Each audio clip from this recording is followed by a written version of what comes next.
Hey everybody, just figured I would do a quick video on this little project that I did. It's the first time I've ever done a sort of a manual bracketing, I guess technically is what it would be. I would think of it as compositing, since I've done the majority of the work that I've done has been in video. Anyway, so the deal is with my R6 MarkII, I grabbed a couple of photos that just, I was taking a bunch of pictures, and these couple just turned out really good. And I thought, oh, well, let's mess around in Affinity Photo and kind of just play around and see what I can do. Well, so just pop over here and I'll show you the photos real quick. These are the Canon RAW captures. And as you can see, they turned out pretty good. Of course, there's no color grading or anything done to this. These are just raw files. But the deal with it is, obviously, I'm using a pretty thin depth of field. Specifically, this was on a 85mm prime set to f1.8. And obviously, she's in focus in this one. And then in this one, the cat's in focus really super well. And I thought, boy, wouldn't it be really cool if I could just make a photo that was physically impossible and have both of them in focus, but yet everything else out of focus in between. So anyway, here's how I went through the process. First of all, I popped open the images in Affinity Photo, and I was thinking I was going to do it here. But, well, Affinity Photo is brand new to me, so I really didn't have a clue what I was doing, and I quickly got myself lost and thought, you know what, screw this, I'm just going to export these so that I can do the whole project over in Davinci Resolve. Well, to get that arranged, first off, Davinci can't handle the raw images. So what I did, when you import the raw image, you have to click develop. And then, well, I guess it doesn't want to. Well, anyway, normally that's what you would do. You would hit develop, and then you would go up to the export tab, or the file tab, and go down to export. And what I did, since I wanted to keep the maximum amount of bit depth possible and still be able to work with the files in Davinci Resolve, I exported them as EXRs. I think 24-bit depth is what it was. I can't remember for sure, and well, honestly, right at the moment, I don't care enough to mess around with this to figure it out. This whole entire project could have been done in Affinity Photo. I just don't know enough about the software just yet. But anyway, that's why I'm here showing you how to do it in Davinci Resolve. So I got the EXRs, popped them in here in a new project. Then I started with setting up a timeline in here. And this timeline that I set up actually went through several edits because I didn't know for sure what the final picture size was. If we look at these right here, it's 3,999 by 5,999. And the original raw images are 4,000 by 6,000. Obviously, there was a small edit when they're converted to EXRs. I don't know exactly what the deal is. But anyway, it's not super important. Then I popped down, and I've got over saved to my favorites, which I guess I can quickly show how to deal with that real quick, just in case somebody might not be aware of this. So in the toolbox, you will have this thing called a fusion composition. I'll do a little search for that. And then you can either drag that over and pop it on your timeline, or if you're smart about it, this little star next to it, you can click that and it'll pop it down in your favorites, and then you no longer have to hunt for it. You just go to your favorites, grab fusion composition, and pop it over here on your timeline. Well, I've already got that on here, so we'll just jump over to the Fusion page, where I actually have this project already displayed. So the first image I have over here in viewer 1, but I'm just hitting the number 1 to get it to pop up here. And then the final image for the media out, I'm going to switch that to the cat Oliver. And of course, this is done by hitting the number 2 with this input selected. Now, all of these are just media inputs. I click the media pool up here. It shows my 2 EXRs and my timeline. I just dragged the EXR down, and it shows up media in 1. And then I would look at it and see, oh, well, this is the clip with Oliver in focus. So I titled it Oliver, and that's what this is. So, nothing strange or mystical with this stuff. Anyway, so hit the number 1, bring this up in this viewer, number 2 to bring Oliver up in this viewer when it's selected. Now, this is how the chain flows. So to begin with, I've got the background set up, transparent. Now, there's an odd size to it, which if you happen to look over here, this is 3,889 pixels wide, really strange number, by 6,404 pixels tall, another really strange number.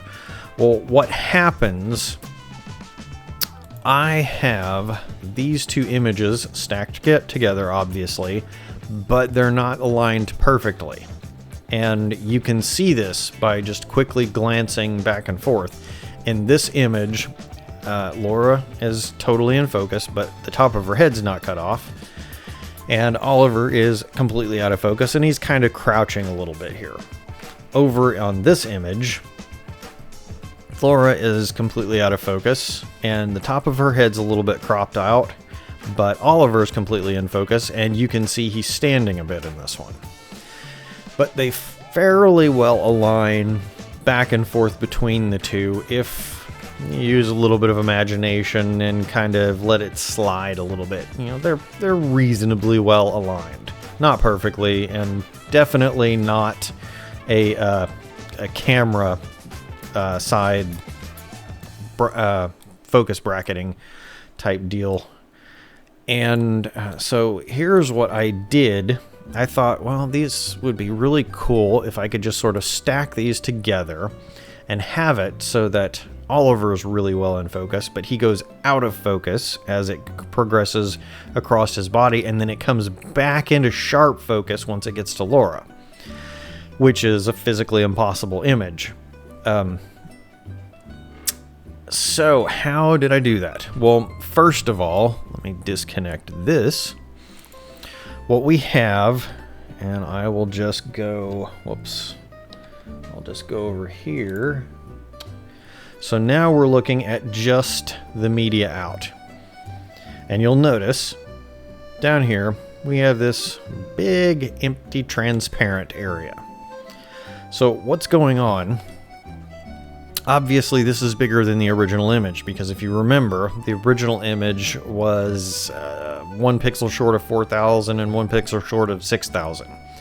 And then this background that we're looking at is several pixels short of 4,000, a little over 100, and the height is quite a bit over 6,000. So what's the deal? Well, I had to, of course, move them around a little bit to get these two aligned so that I could overlay properly. So I put this transparent background in so I would know when the background is showing through, so I would know how much I needed to cover up if there was an empty space. Then, of course, I popped in a merge, and I merged Laura's image, where she's in focus, over top of this as the foreground. Then I started by bringing in the second merge node, where I'm overlaying Oliver's image on top of everything. And then, of course, I popped Oliver into the foreground on this, and I put a transform node in on this. Now, what I did to get these to merge over each other reasonably easily is I came down here to this merge, and then I pinned it up here. You see this little, looks like a little thumbtack? I pinned this, and then I came back to the transform, and I pinned it also. Now you'll notice, even when I click off of these, this transform and this merge are still completely visible over here. And this was very, very helpful going back and forth between these two, because what I did to match them up, I moved the blend down so you can see how if I turn the blend all the way down to 0, it's just showing me the background because the foreground image is transparent entirely. But if I turn that up, then Oliver comes back in focus perfectly because the overlay is overlaying on top of everything. And if I disconnect this mask, you can see right here where the top of this image is for Oliver. That image is right across there with the top of it. Now, obviously, you know, that's not overlaid, but if I were to just be looking at this, I can go to the merge, turn that blend down, and you can see the original background image that I have where Laura's in focus, and then I can bring up the blend on this, and I just moved it down to where I could kind of see a little bit of the foreground and a little bit of the background, and then I came up to the transform where I could see it. And how I would do this, I would move the transform a little bit up and down, change the blend a little bit to kind of see how it was meshing up, move it a little bit side to side, change the blend to see how it was meshing up, and just went back and forth between these for a little while until they matched up. Now you can see with it shows up here in the transform, you can see how this image is hanging off the side over here, and this is the Oliver image here that we're looking at that is hanging off the side. The transform had to be shifted over that far to be able to align everything with this. And then obviously I had to shift it down quite a ways to get it to align. And, you know, far enough down that it hangs off the bottom of it a little bit. And I could have extended this background just a little bit further, but it was good enough for what I was trying to do. So I went ahead and just basically eyeballed it in when I cropped the background into place the way I wanted it. Then, of course, how did I get this foreground image to mesh in the way I wanted it? Well, let me crank up the background blend a little bit, the way it's supposed to be. And then we had to put in our polygon mask. So, how did I get this to blend so that it looks reasonable? Even when you zoom in close, it looks like it's supposed to be this way. So here's what's going on. And this is why it is so difficult to actually see any of the blend anywhere on this. With the way these two are, if I take this off for just a second, let me unpin these so that I don't confuse myself with anything. You can see here, it kind of looks like I'm cutting across his ears and so on and so forth. Well, that's not actually what's going on. If I pop over here, so I can put Oliver in viewer number 1, and then I select the polygon, and where oh, it's right here. This is the one that I'm looking for, because you want to see what you're actually looking at after the image has been transformed, because it's been shifted, and this is where your polygon mask is going to be applied when you're actually tracing everything out. So you can see how I kind of stayed a little ways away from him as I went around through here, but then I got kind of close in right across through here and then actually curved it out to the side. Obviously a big wraparound like normal, and it was kind of slopped this area in because it doesn't really make a bit of difference out here. And then came back in across his body and then got tight in around his ear again, so on and so forth, and connected it back up. All right, so the reason I did that, when I put this together, I made a very, very small soft edge because I wanted it to be a little bit hazy, because in both images, if I pop over here and show you this, and I pop over here, and we'll put Oliver back in this side, you'll see in this image, he actually is blurry on this edge right around through here. Same thing around his ears and so on and so forth. So that's normal. On this image over here, you can see around this edge, it's blurry. And that includes the lettering on the jacket, the zipper, so on and so forth. It's a little bit blurry around on those edges. So what I did is I put the mask out here kind of a little ways away in this blurry haze area that's kind of in between on both images, and gave it just a little bit of a bleed across, so that way it would kind of blend both of those images to very, very vaguely, that's hard to spot. Now, if you go in here really close with me, you can see where this tie from the hoodie hangs down.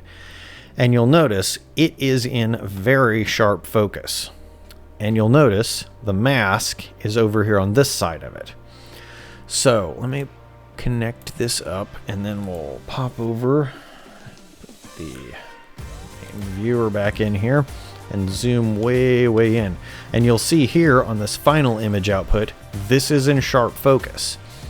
And if we bring in this polygon mask here, you can see it's bringing in this sharp version of Oliver and kind of hazing between these two far enough away that we get this sharp focus tie and the lettering here, but we get this haze right over here where it's closer to him. That way it's kind of hard to distinguish whether this is supposed to be blurry or not to the untrained eye. And if you're not having to pay really close attention to it anyway, you're not even going to spot this.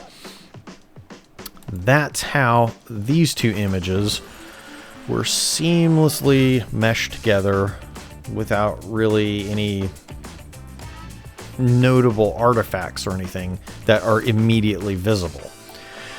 Then I took this transform right here, shifted the image where I wanted it on the background to fit how I wanted to kind of splice it into everything. Because I had already basically decided how big I wanted the background, and I just kind of wanted to center the whole image so that everything was displayed properly. Then we had to fix the coloration on it because it didn't quite look right. And here you can see the effects done on the color page. Now, I'm by no means whatsoever am a professional colorist or anything. I just watch videos from other professional colorists and learn stuff, and try not to break my arms or legs while doing what they're doing, their wizardry. So this is what I have kind of cobbled together from learning little bits and pieces so far and leveraging the power of Resolve. So my first node, I left it untouched. I created this conglomeration of nodes to do my color adjustments. Now, how I did this whole entire group, as a matter of fact, this whole grouping right here was done with one simple thing. Here, when I had this node, I went over here to the color drop-down menu, and I went to nodes, and you go down to add splitter combiner node. You click this or hit Alt Y. It pops in this whole entire group. And then what you have is a dedicated red, green, and blue node where you can do dedicated red, green, and blue alterations to the color. Then I selected each of these individually and went over here to the corner where it has this little A in the circle. This is the auto grade. I do not recommend using this, but if you're like me and you don't know what in the heck you're doing, this works better than blindly trying to keep from ruining a photo. So anyway, I would select the red node and I would click the auto grade, and then I select the green node and click the auto grade, and then I select the blue and I click the auto grade, and then I came over here because there was another slight adjustment that I wanted to do. The let's see, how do I do this? There we go. Okay, so disabled this node. As you can see, I made a small adjustment with the color curves. Not really anything major, just a teeny tiny bit, because this is a little dark. And well, if I just go through and I'll just do this also. Okay, so all of this is disabled. This is where it was when we came in from the Fusion page. If I go back over here and I re-enable this group and I turn this off, you can see how the coloration has improved dramatically, but it's still really dark. But I've got some very, very bright whites in here, and so you can't just bring the whole image up, because then you kind of ruin everything. So what I did is I just came down here, popped in a little node on the curves, and then I pulled up the low end on the shadows just a little bit to overall brightness, add a little overall brightness to the whole image, and just, you know, sweeten the image just a bit. And it just worked wonderfully. So the result, and now let me pop over here to the final output. The result is this image that we get here, which turned out quite nice. And it has this rather interesting quality of being physically impossible, where Oliver is completely in sharp focus, and then he goes out of focus as it progresses back across his body. Laura's hand's out of focus and her sleeve's out of focus, but then it comes back into focus when it gets to her hoodie and her face, and then she's in sharp focus, and then it goes back out of focus as it progresses back past her. A physically impossible photo with 2 focal points. Anyway, and yeah, that's how it was done, and it was captured with the R6 Mark II, which freaking love this camera.